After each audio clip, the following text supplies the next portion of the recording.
Hello, I'm here today to answer a question that was asked by one of my patrons on Patreon. His question was, how would Yandere Simulator's storyline change if the Aishi family replaced the Imperial family of Japan? It was an interesting question, and I had fun considering the answer. In fact, I put so much thought into it that I decided to turn my answer into a video. Let's begin. The Aishi family is a bloodline that is characterized by a mysterious hereditary condition. Members of this bloodline are plagued with a perpetual feeling of being empty, hollow, and incomplete. They are emotionally numb and cannot experience life the same way that normal people do.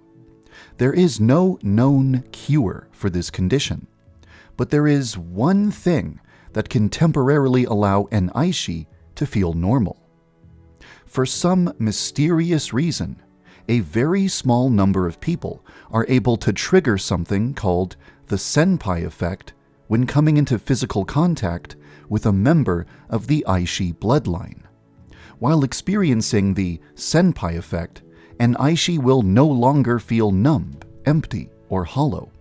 She will feel complete for the first time. She will feel alive for the first time. This will cause the Aishi to develop a deep physical and psychological dependence on the person who triggers these feelings inside of her. An addiction more powerful than any drug.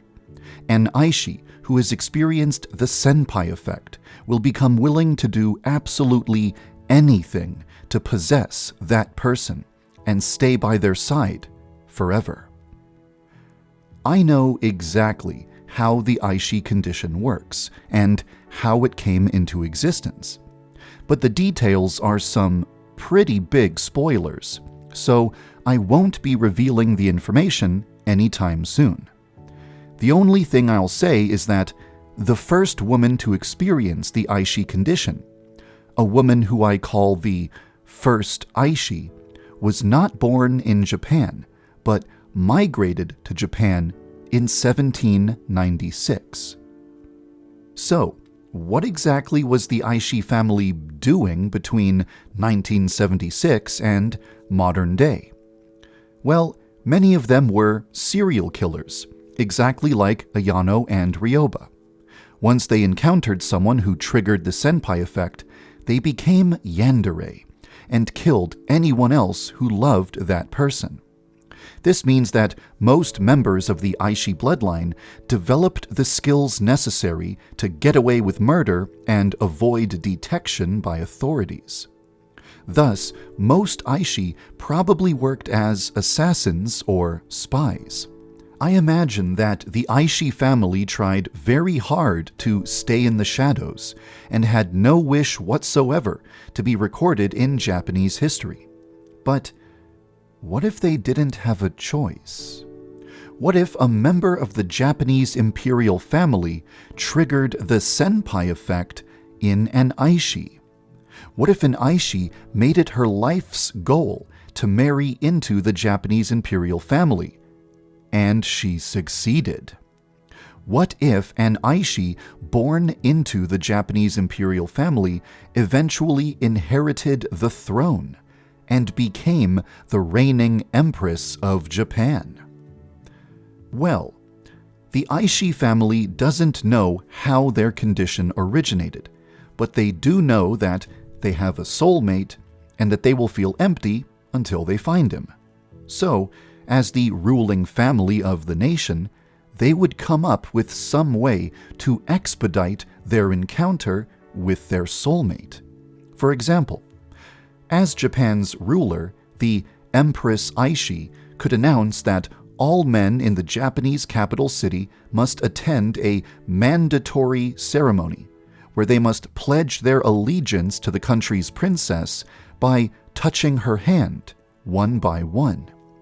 This ceremony would allow a young Aishi to come into physical contact with thousands of men, which would eventually result in finding someone who triggers the senpai effect.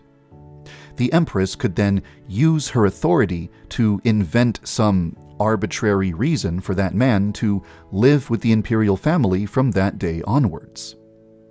In other words, if the Aishi family became the most powerful family in Japan, they could invent an effective, systematic method for discovering their senpai without publicly revealing the true nature of their condition or attracting any suspicion.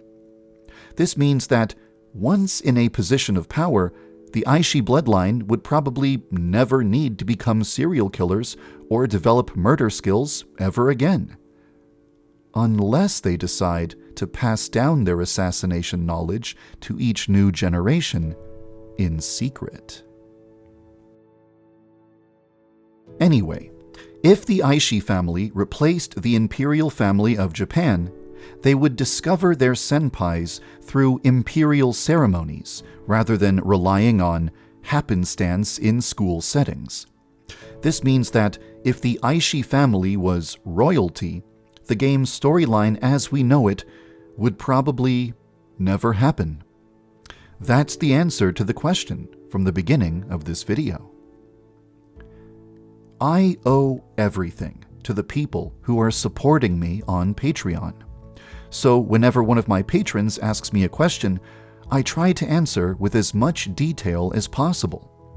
I won't make an elaborate video to answer every question that a patron asks me, but if your question is especially interesting and I think it would be very fun to answer, you might just get a video like this one. Thank you for following the development of... Wait a minute. This video wasn't about development. Alright then, in that case, thank you for following the hypothetical alternate timeline lore of Yandere Simulator.